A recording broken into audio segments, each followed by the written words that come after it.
আমি আজকে নিরামিষ একটা সয়াবিনের রেসিপি রান্না করেছি, সেটাই তোমাদের সাথে শেয়ার করব। সম্পূর্ণ নিরামিষ একটা রেসিপি, পেঁয়াজ রসুন ছাড়া। ভাত রুটি সবেতেই খুব দারুণ লাগবে।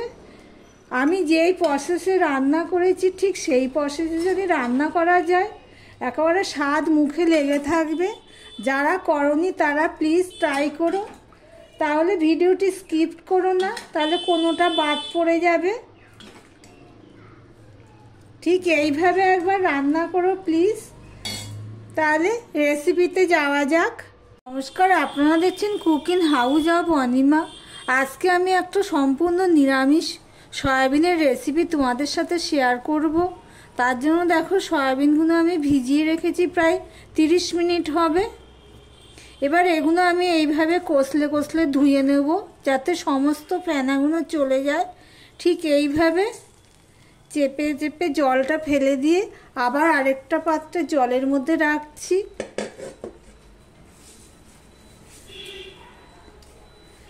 এইভাবে ভালো করে সমস্ত সয়াবিনগুলো আমি ধুয়ে নেব।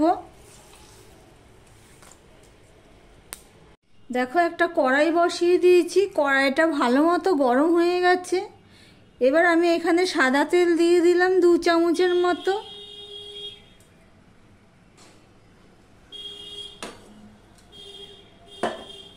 এবারে যে সয়াবিনটা আমি 3-4 বার ধুয়ে একবারে জল চিপে ফেলে দিয়েছি, এবার আমি সয়াবিনটা দিয়ে দেব।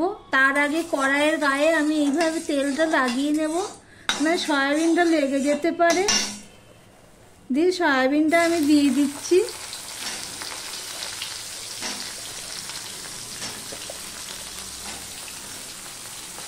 এবার সয়াবিনটাকে আমি মিডিয়াম রেখে আমি ভেজে নেব।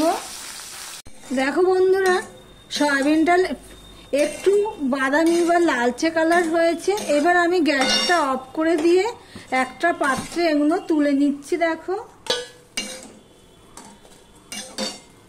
সয়াবিনটা একটা পাত্রে আমি তুলে নিয়েছি। সয়াবিন যদি এইভাবে ভেজে করা যায়, হ্যাঁ, খুব টেস্টফুল হয়। একবার বানিয়ে দেখবে, না বানালেও এইভাবে একবার বানিয়ে দেখবে। তার জন্য রেসিপিটি ফলো করতে হবে। এবার আমি এখানে 1/2 চামচ গোলমরিচের গুঁড়ো দিয়ে দিলাম,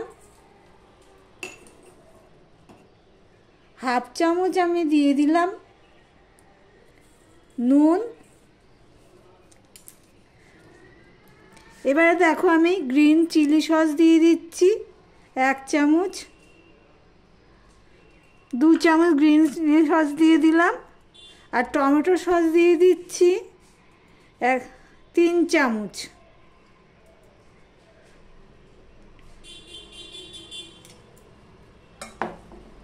আমি টক দই নিয়ে নিয়েছি। দেখো এই টক দইটা আমি দিয়ে দেবো এখানে 4 চামচের মতো হবে টক দই, সেটাও আমি দিয়ে দিলাম। দিয়ে আমি সম্পূর্ণটা ভালো করে প্রেসার দিয়ে মাখিয়ে নেব। ভিডিওটি স্কিপ না করে সম্পূর্ণ দেখো। সম্পূর্ণ পেঁয়াজ রসুন ছাড়া টেস্টফুল একটা রেসিপি। সম্পূর্ণটা আমি মাখিয়ে নিয়ে রেখে দেব 30 মিনিটের জন্য। 30 মিনিট পর তোমাদের সামনে চলে আসলাম। কড়াই গরম হয়ে গেছে, ধোঁয়া উঠছে, দেখতেই পাচ্ছ। এবার এখানে আমি সাদা তেল দিয়ে দিলাম। এই রান্নাটা আমি সাদা তেলেই করব, তোমরা চাইলে সর্ষের তেলে করতে পারো। তেলটা গরম হয়ে গেলে আমি এইখানে দেখো একটা শুকনো লঙ্কা, গোটা গরম মশলা, 3টে এলাচ, দারচিনি, লবঙ্গ আর 2টো তেজপাতা, সেগুলো আমি দিয়ে দিলাম। গ্যাসের ফ্লেমটা আমি এখন লো করে দিয়েছি। আর এদিকে দেখো আলু কেটে নিয়েছি অল্প করে। এবার এই ফোড়নটা হয়ে গেলে আমি আলুটা দিয়ে দেব। ভিডিওটি স্কিপ না করে পুরোটা দেখো বন্ধুরা। এবার আলুটা ভাজা হওয়া পর্যন্ত আমি অপেক্ষা করব। আমি ঢাকা দিয়ে দিয়ে দেখো আলুটা ভেজে নিয়েছি।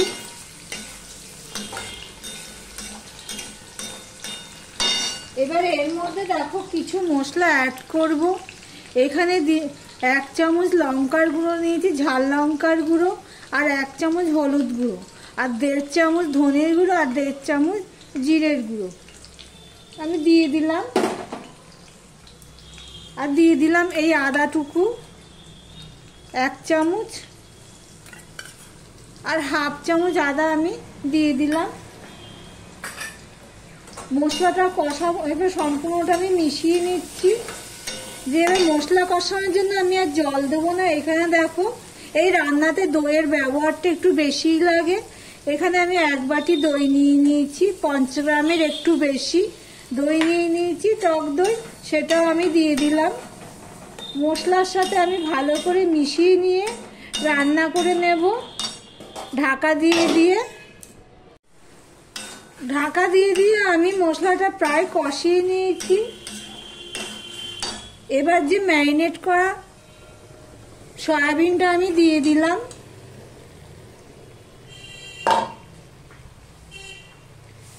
গামলাটা ধুয়ে একটুখানি জল দিয়ে দিচ্ছি।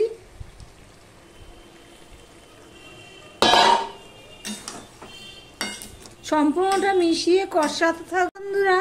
এবার এখানে আমি কালারের জন্য দিয়ে দিলাম কাশ্মীরি লঙ্কার গুঁড়ো। এই পর্যন্ত যারা আমার ভিডিওটি দেখছো, লাইক করনি তারা চট করে একটা লাইক করে দিও। আর স্বাদ অনুযায়ী দিয়ে দিলাম নুন। ভিডিওটি যারা দেখছো এখনো পর্যন্ত সাবস্ক্রাইব করোনি, তাদেরকে বলবো সাবস্ক্রাইব করো দেখতে দেখতে। এখানে আমি কসুরি মেথি নিয়েছি, সেটাও আমি একটুখানি গুঁড়ো করে দিয়ে দিলাম। এই রান্নাতে কসুরি মেথিটা মাস্ট, আর দইয়ের পরিমাণটা একটু বেশি লাগবে, তাহলেই হয়ে যাবে। এবার সম্পূর্ণটা মিশিয়ে নিয়ে আমি আবারও কষিয়ে নেব ভালো করে। দেখো বন্ধুরা, 4 থেকে 5 মিনিট আমি ম্যারিনেট করা সয়াবিনটা দিয়ে কষিয়ে নিয়েছি, রান্না করে নিয়েছি। এবার আমি তখন টক দই দিয়েছি, চিনি দিইনি, তাই জন্য আমি এখানে 2 চামচ চিনি দিয়ে দিলাম।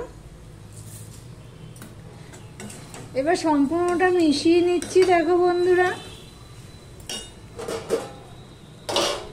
এবার আমি জল দিয়ে দিলাম। এটা তো আরো বেশি ঝোল হবে না,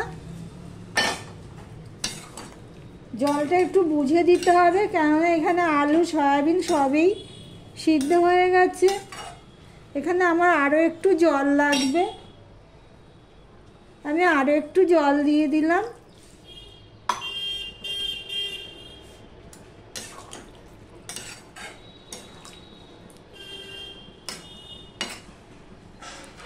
এবার 5 মিনিট আমি ঢাকা দিয়ে ফুটিয়ে নেব।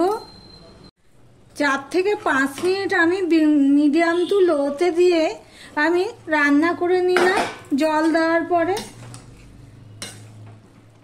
আর কিচ্ছু লাগবে না, আমি গ্যাসটা অফ করে দিলাম। ভিডিওটা এখানেই শেষ করলাম।